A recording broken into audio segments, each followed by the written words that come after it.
And welcome back to the Get Lit podcast, a podcast brought to you by Southern Lighting Solutions. My name is McHugh David, co-founder and partner of Southern Lighting Solutions. I'm here with my other co-founder and partner, Mr. Tarek Alemedine. Of course, we have not changed up too much. We're just going to focus on Tarek because he's going to be doing most of the talking. Good morning, afternoon. Good afternoon, sir. How are you? Doing well, doing well. Good. Glad to hear. I'm lit. Yeah, you're lit on the Get Lit podcast. He is wasted, so you may want to no, not really. But today we're actually going to be doing two today. They're going to be coming out back to back, one today, one tomorrow. Today is Thursday. First and foremost, we're doing a workbench right after this, so you can refer to it as we work through the podcast, but we're going to be talking about sort of the guts of LED lighting and how you do get what you pay for. That saying is true in the LED light business, but it also, you need to be careful. You need to be looking at, warranty information on the side of the box. How long do they really expect you to be running these lights for? That kind of thing. We're also going to be talking to you about, those fancy Italian parts that we talk about all the time, they don't cost $300, $400, $500. They actually cost about a tenth of that.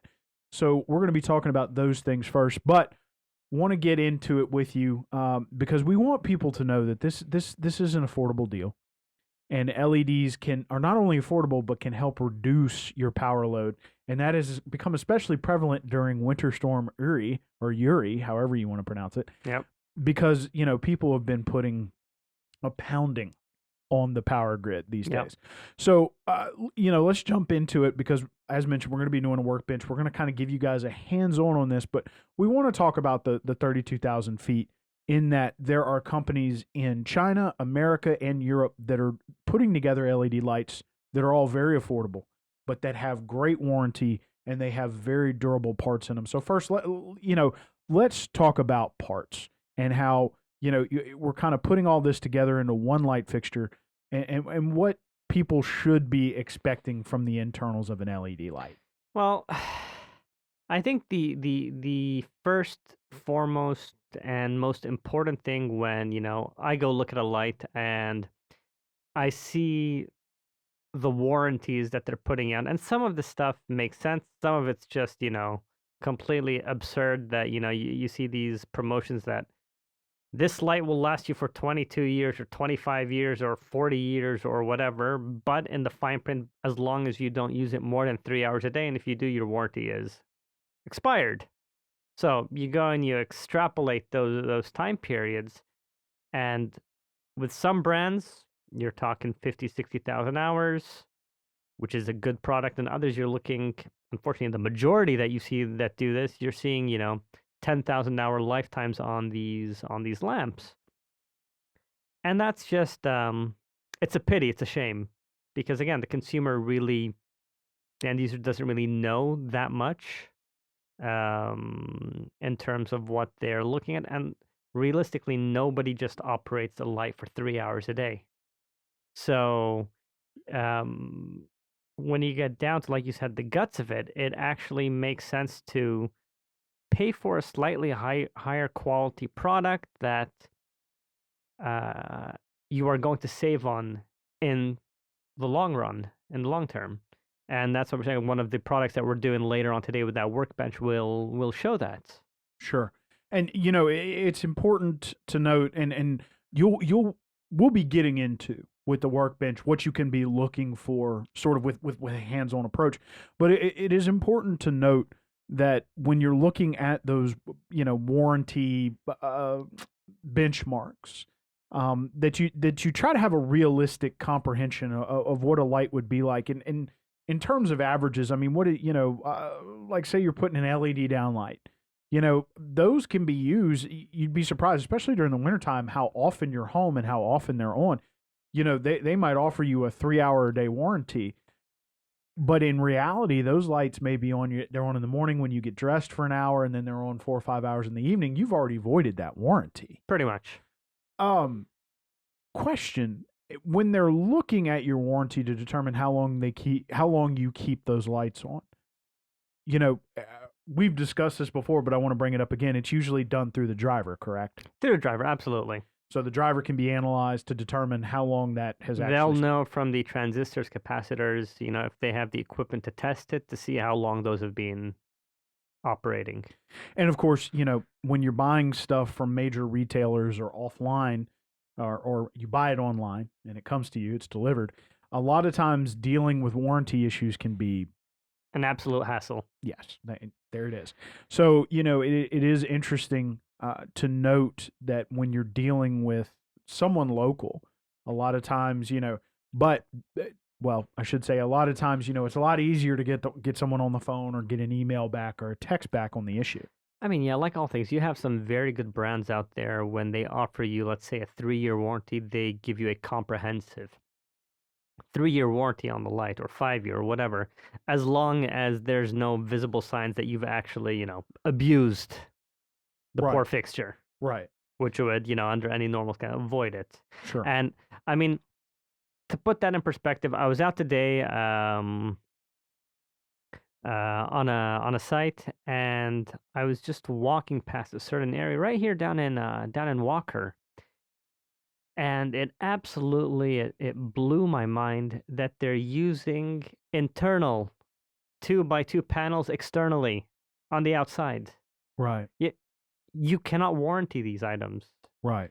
at all. They're not designed for that. They're not going to work. And in fact, they pose an electrical hazard if rainwater gets into them. They're not isolated properly. Sure. And that kind of makes me wonder sometimes how that even passed code. You know what I mean? Sure. Well, it probably didn't. Yeah. Who knows if it's even been. I mean, I was talking about it with someone that was there, and they're like, yeah, it was probably just cheap, and they just put it up for the sake of putting it up. Sure. And that's another important thing to bring up as well.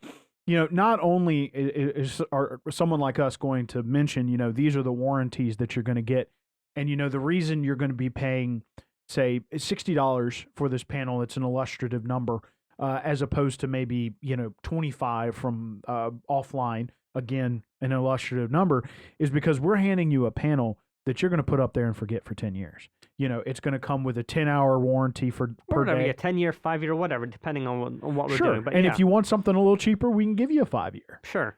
So, but the idea is that, and we've talked about this before, that the pricing is going to change a little bit based on, that warranty you're looking for. And, we're going to use maybe some different guts on the inside. And, not even that. There are a few products. As always, we don't use any brand names or talk about our competitors, because each one is good in their own way. And, as a solutions company, we collaborate. So we use those brands as well. But there are certain items which, buying all the components, manufacturing the components in the United States, so 80% American-made components, with, let's say, the Italian driver boards, or even, Chinese driver boards, or if there are American driver boards, you know what I mean? The price warranted that you see is, in some cases on products, comparable with if you were just buying a pure Chinese product. Now, you might not have the same margin, but, when it works itself out, they're more or less the same. And there are a few items which we can go into later on, where the cost of us buying it complete in China, by the time we ship it over, we pay all the customs and fees, we pay all the tariffs, we get it into our warehouse, we get it listed and ready to sell. If we bought all the components and made a proper, fully made American, for a lack of purpose, American product, might be a 5% difference, 10% difference in price. Right. And that I guess this is just like maybe a little political type thing. It's, bringing jobs back to the U.S. for certain items. Obviously, you can't do it for all, but, for some items you can. Sure. And a lot of them are relatively common. Absolutely. One of the items we're going to be looking at is a somewhat batten. It's a wraparound. It's a wraparound, and we're going to be looking at the insides of it. But it is interesting. A lot of these we can source right here in America. And in some cases, for the more common items, you can still find them in America for prices that are competitive. Absolutely, absolutely. And once you see what goes on the inside, it's not that much, which is why when we get into this workbench today and you see what we're looking at, from my perspective, it's disappointing, to see, because I know what the cost to actually make this coming from abroad is Sure. and how much they're charging over here. I mean, it doesn't make sense. Sure. And the interesting thing about a couple of pieces of this is that as you start to look at the pieces that go into the guts of these lights, you start to notice the little differences between, what's cheap and what's not. Yeah. Now, then again, there are some things that jump right out into your face. Like we pulled a driver out of a light fixture, and it was very interesting. It kind of looked like somebody, from the '80s had kind of put that Well, driver together. They have, almost like what's a tin cover on it, just hiding it as a cover cap, and then the driver itself is just wrapped in cardboard, which isn't necessarily a bad thing. Sure. It just depends on the application. But in this case, call it experience. It was a cheap, very cheap driver. Sure. And so, when you're looking at pieces like that, one of the things that we do as a solutions company is we're also staying ahead of the curve. We go to the international light shows. We're constantly talking with our suppliers about what are you doing new? Is it worth it yet? That kind of thing, because we want to provide that value. Well, we want to be, like I said, we have our brand and we stand by it, and it's a very good brand. But we also want to be with a lot of different companies, brand agnostic. We want to provide, if we can't provide something of ours within a certain price point, we have our competitors. Right. And I don't want to call them competitors, even though they are, but I guess the brothers and sisters in the field. Sure. Who are also trying to do the same thing, but we're all trying to provide some sort of value. But one of the things that we have noticed is, I don't want to call it a misapplication. Maybe it's a misinstallation. But we have noticed that things that certain fixtures that may not necessarily have great interior pieces either are also, like you said, you saw the panels outside. We've also seen wall packs outside that were not installed correctly. Right. One of the things that you really have to be diligent with in Louisiana, especially, is excessive heat, but also excessive heat, but also excessive humidity, Right. and rain. It rains a lot. Right. And you have to make sure that these are the appropriate fixtures for outside. Give us a little bit of a walkthrough on a project that we have currently, wherein outside they wanted to give their walkways in the outside of the building a little bit of feel, and you're smiling because you know what I'm going to talk about. Yeah. But they put interior downlights underneath the eaves of the building. Yeah, I mean, they're using your depressed can lights, and they figured, well, on the skirts, let's just go ahead and put your normal lamp inside it. Now, in some cases externally, this could work if you had enough distance between where the light was installed and the end of that canopy or overpass, whatever you want to call it. In this case, they've not even got half a foot of clearance, which means water is eventually going to get inside there. Right. And if it's not, the cans themselves are not designed to be external cans. There was excessive signs of rust on side of them. They had a lot of issues where you could almost see the burn marks when we looked on the inside, where they had shorted completely because somehow water had gotten into the gut, and that could be from above, from below. I mean, there's any which number of ways that's happened, but of course, we won't know until we actually finally go in and change them out over there. Sure.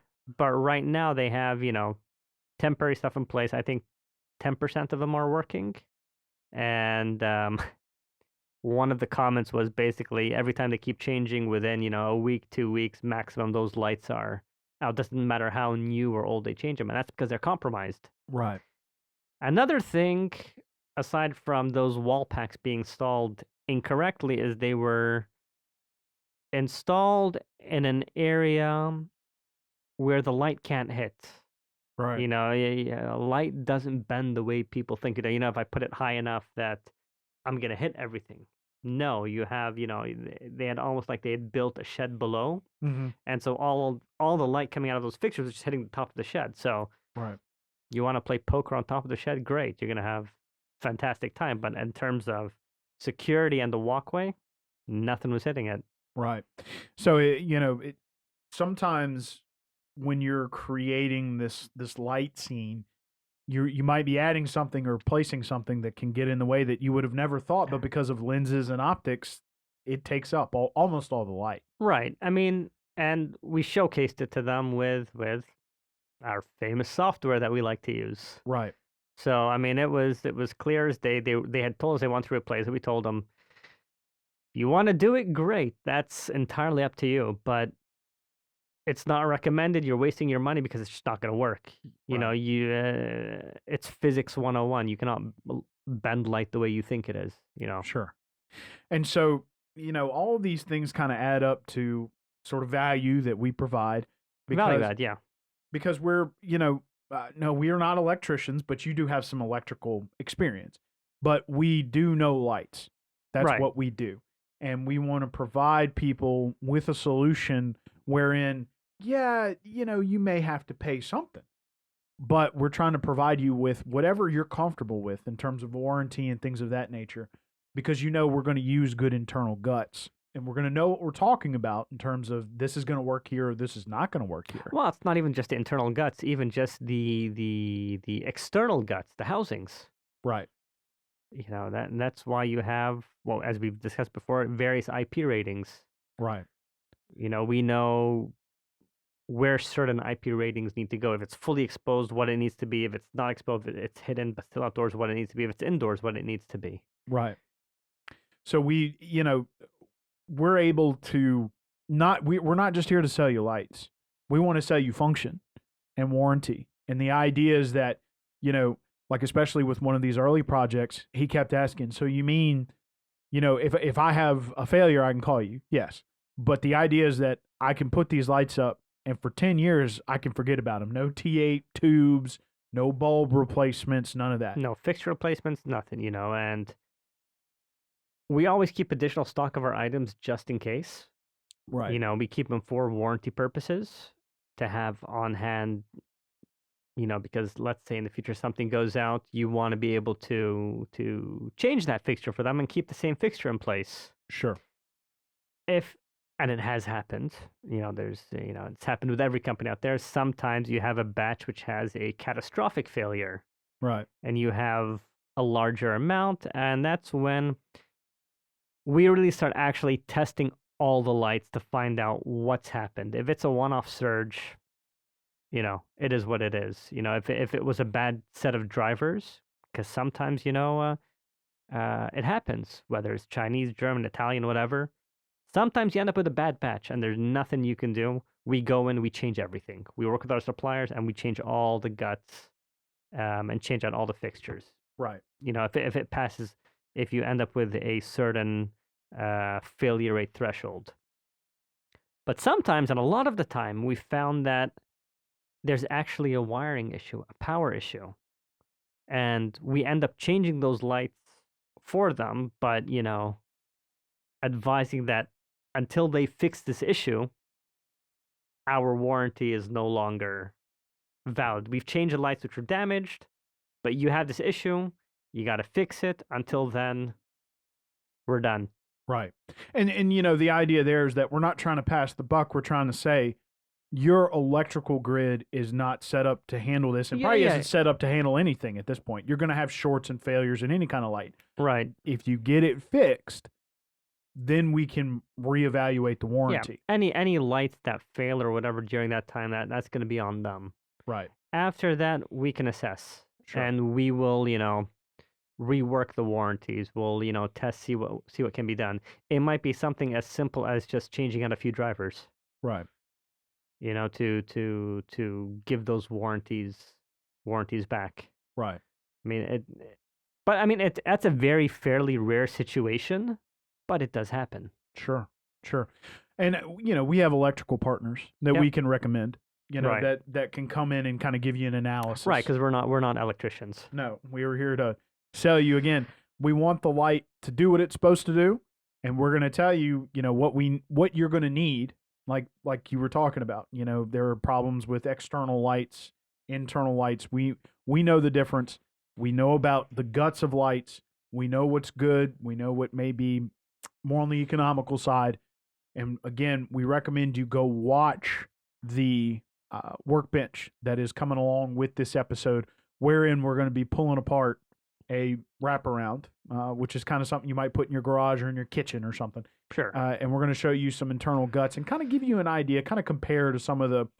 And I got a bit hasty on it because I started cutting it up before the workbench just because I'm OCD like that. Well, and we'll get in there and kind of show you some of the differences, but we're also going to make some comparisons to some pieces that we currently have. Of course, if you do listen to the podcast, we do recommend you go check out the workbench on YouTube.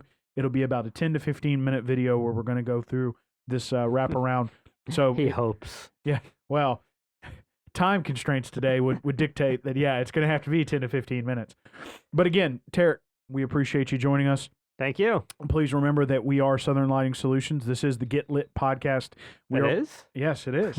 And we are trying to provide solutions for folks. We do understand the varying uses of lights. Someday, as we kind of get our feet underneath us, we're going to be moving into architectural stuff, which I'm really excited about. Yeah. But that'll be coming sometime in the future. We're making some strides. We are. But for the time being, talking mostly about basic residential, commercial, and industrial lighting. Again, please go watch that workbench. Check us out, southernlightinginc.com. And of course, you can find us on Facebook, Instagram, and YouTube. We appreciate you either watching or listening to this podcast, and we will catch you next time.